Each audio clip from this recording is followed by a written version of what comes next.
नमस्कार दोस्तों, मैं एडवोकेट जयप्रकाश राजभर आप सभी का स्वागत करता हूं और आशा करता हूं कि आप लोग भी कुशल मंगल से होंगे। दोस्तों, आजकल एक पवित्र चीज़ बहुत ही चर्चा में है जिसका नाम है सेंगोल और माननीय प्रधानमंत्री जी ने भी इसे वर्तमान में संसद भवन में स्थापित किया है। तो इस पवित्र सेंगोल का राजभर समाज से भी बहुत बड़ा कनेक्शन है। जो प्राचीन काल में राजभर राजा थे, सम्राट थे, उनसे काफ़ी कुछ कनेक्शन है, सब उसके साथ देखेंगे।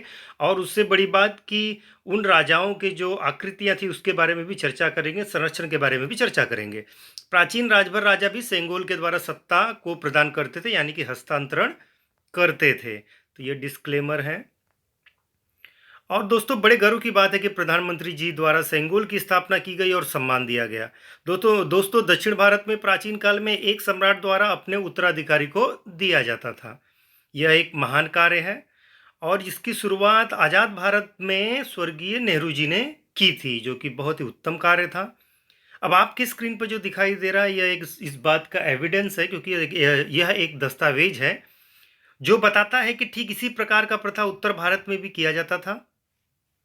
उत्तर भारत में भी प्राचीन काल में एक सम्राट द्वारा अपने उत्तराधिकारी को दिया जाता था और विशेषतः भर राजा या सम्राट अपने उत्तराधिकारी को इस पवित्र प्रथा का पालन करते थे। दोस्तों, इन दस्तावेज के मुताबिक मिर्जापुर पहाड़ों में एक महल हुआ करता था जो भर राजाओं के द्वारा बनवाया गया था। और बात यही खत्म नहीं होती है। उन महान राजाओं ने अपने राज परिवार के लोगों की मूर्तियां भी एक चित्र की तरह गढ़ी हुई थी। अब स्क्रीन पर आप देखेंगे तो यहाँ दिया हुआ है भर राजा दिनाजपुर, और यहाँ पर देखेंगे तो भर पंपापुरा। यहाँ देखिए भर, इस लाइन में भर city of Pampapur in Mirzapur district. यहाँ बताया जा रहा है कि पंपापुर में एक सिटी था, मिर्जापुर में एक पंपापुर नाम का सिटी था जो भर राजाओं का राजधानी था और बहुत ही रहस्यमयी स्थान था, जहाँ पर राजभर राजाओं के, उनके परिवार के कई सारी मूर्तियां मिली हैं और उस मूर्तियों पर चित्रकला जैसे चित्र जैसी उनकी आकृतियां उकेरी गई हैं, जिससे ये मालूम पड़ता है कि वह किस प्रकार दिखते थे, उनकी दाढ़ी, वह कैसे, जो है, अब उनका चेहरा बनावट कैसा रहता था या कैसा लगता था।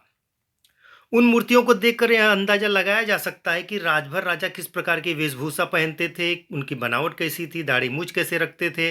इस बारे में हमने 7 वर्ष पहले भी वीडियो बनाया हुआ है जिसमें सारा बारीक डिटेल दिया गया है, उसे आप जरूर देखें यदि नहीं देखा है तो। अब आते हैं प्राचीन सेंगोल पर, और लिंक नीचे दिया गया है, जरूर देखें। तो दोस्तों, ये येलो में आप देख रहे हैं तो वापस वही लिखा है भर फिगर, फिगर माने आकृतियां, ऑफ दिस स्क्रिप्चर माने होता है जो है मूर्तियां। तो यहाँ पर बताया जा रहा है कि मिर्जापुर के अंदर जो प्राचीन पंपापुर शहर था, यहाँ भी देखिए लास्ट लाइन में पंपापुर शहर लिखा हुआ है, इसमें भर राजाओं की आकृतियों वाले कई सारी मूर्तियां या पत्थरों पर उकेरी गई उनकी चित्र दिखाए गए हैं। और यह आपके स्क्रीन पर जो है वही आकृतियां हैं। ऊपर देखिए भर ट्राइब लिखा हुआ है, भर राजभर, और वर्तमान में यह उत्तर प्रदेश में ओबीसी में आते हैं दोस्तों, एक ही सूची पर समनामी के रूप में दर्ज है। और भर ट्राइब का ये देवता है, बीच का जो फिगर आप देख रहे हैं वो देवता है, और लेफ्ट साइड में आप देख रहे हैं वो राजा हैं, और उनके सेना में या सेनापति कह लीजिए वह भी इसमें है। बहुत ध्यान से देखिए, इसके बारे में मैंने डिटेल में बताया है। बियर्डेड भर ट्राइब, यहाँ देखिए, माने दाढ़ी वाले भर, इस प्रकार से इसमें बताया गया है। और यहाँ देखिए वही बियर्डेड भर, माने वह जो भर थे, जो प्राचीन भर राजा थे, वो दाढ़ी रखते थे, जनेऊ भी पहनते थे, कुछ लोग पहनते थे, कुछ लोग नहीं भी पहनते थे। और यहाँ पर देखिए, यह रहा वो प्राचीन सेंगोल जिसके बारे में बता रहे थे। आकृति कुछ ज़्यादा साफ नहीं है, लेकिन है तो सेंगोल ही। जो बीच में है वह देवता का मूर्ति है, और लेफ्ट साइड में राजा और उनके संबंधी लोग हैं, राजसभा है, और उनके हाथ में सेंगोल जैसी आकृति है। ऊपर लिखा है बियर्डेड भर ट्राइब, यानी भर ट्राइब के लोग जो दाढ़ी में हैं। तो इस प्रकार से इससे सिद्ध होता है कि न सिर्फ दक्षिण भारत बल्कि उत्तर भारत में भी इस प्राचीन प्रथा का प्रयोग किया जाता था। और इसके लिए हमने एक एप्लीकेशन भी लगाया था 20/11/2022, और इसमें बताया गया था कि आपका ध्यान उत्तर प्रदेश के जिला मुख्यालय वाराणसी के पश्चिम में 20 किलोमीटर दूर सेवापुरी से करीब 5 किलोमीटर दूर जो है एक स्थान है पंपापुर, यहाँ पर आपका ध्यान आकर्षित करते हैं। यहाँ पर भर राजभर भारषियों का प्राचीन किला धार्मिक स्थान था। भर राजभर राजाओं की प्राचीन मूर्तियां वहाँ पाई गई हैं, जिसका स्केच भी लगभग 1834 में से सन 1871 के बीच उकेरा गया था। यह भारत की प्राचीन धरोहर है और वह किस जगह पे संकलित है तो वह भी बताया गया था। और इसे वर्तमान में काफ़ी ढूंढने के बाद भी यह ऐतिहासिक स्थल नहीं मिल रहा है, जिससे यह इंगित हो रहा है कि यह स्थान का अतिक्रमण हो चुका है या हो रहा है, और जिससे प्राचीन स्थल का क्षरण या विलुप्त होना स्वाभाविक है। प्राचीन धरोहर का संरक्षण करना विभाग का दायित्व है। अतः आपसे निवेदन है कि इसका जो है तो संबंधित विभाग में निर्देशित करने का कृपा करें। इस एप्लीकेशन के संबंध में फरवरी में इसका जवाब आया, जिसमें उन्होंने कहा कि हम इसके बारे में इंक्वायरी या इसके बारे में जानकारी जुटाएंगे और ज़रूर इस पर कार्रवाई करेंगे और उसका संरक्षण करेंगे। उसके बाद दोस्तों आगे और बता देते हैं, सेंगोल के बारे में भी लिखा गया था। पवित्र सेंगोल के उत्तर भारत से जुड़े इतिहास को भी दर्ज करवाने की कृपा की गई थी और ये रिक्वेस्ट किया गया था कि सबसे पहले आपको बहुत बहुत धन्यवाद देंगे, आपके द्वारा नवीन संसद में अति प्राचीन सेंगोल जो शक्ति धारक और हस्तांतरण का परिचायक था, उस पवित्र सेंगोल की स्थापना आपके कर्मों द्वारा की गई है।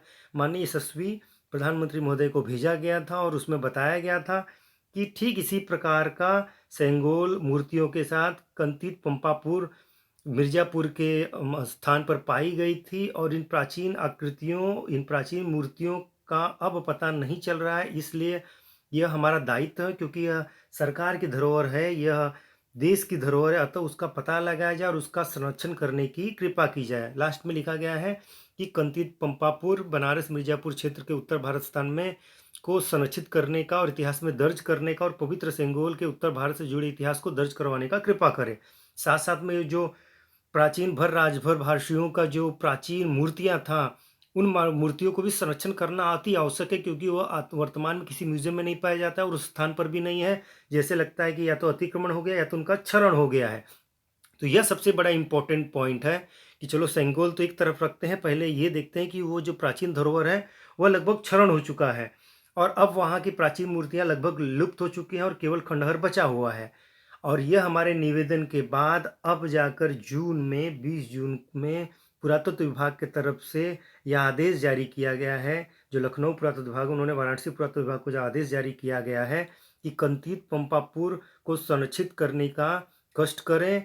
उसके बारे में जो है पूरा नीचे की लाइन देखिए, उक्त पूरा स्थल का स्थलीय निरीक्षण कर संरक्षण के लिए किए जाने के संबंध में आख्या प्रेषित करने के लिए कहा गया है। तो इसके लिए हम बहुत बहुत धन्यवाद देते हैं पुरातत्व विभाग को। और विभाग से यह रिप्लाई आया है, वह स्थान प्राचीन स्थान पर शोध कर रहे हैं और उम्मीद है कि जल्दी ही कोई सकारात्मक परिणाम आएगा। और दोस्तों यह बहुत अच्छी जानकारी है और हम लोगों का ये फर्ज है कि अपने पूर्वजों का, अपने जो हमारे जो धरोहर है, जो देश की धरोहर है, उसका संरक्षण करने के लिए लगातार प्रयास जारी रखें ताकि उनको बचाया जा सके और आने वाली पीढ़ियां उनको देखकर गर्व महसूस कर सकें। अगला वीडियो होगा वह बहराइच का होगा। बहराइच में महसी तहसील बौंडी में एक प्राचीन पीपरी का किला है जो भर राजाओं से संबंधित है। उस पर हम जरूर वीडियो आगे आप लोगों को जानकारी देंगे। तो thanks for the watching. Like करें, सब्सक्राइब करें। और दोस्तों ये हमारा दायित्व है, यदि आप भर राजभर के कुल गौरव हैं, कुल खानदान के हैं, तो कृपया ज़्यादा से ज़्यादा शेयर करें और अपने धरोहर को बचाने में हमारी मुहिम में हमारा साथ दें। धन्यवाद।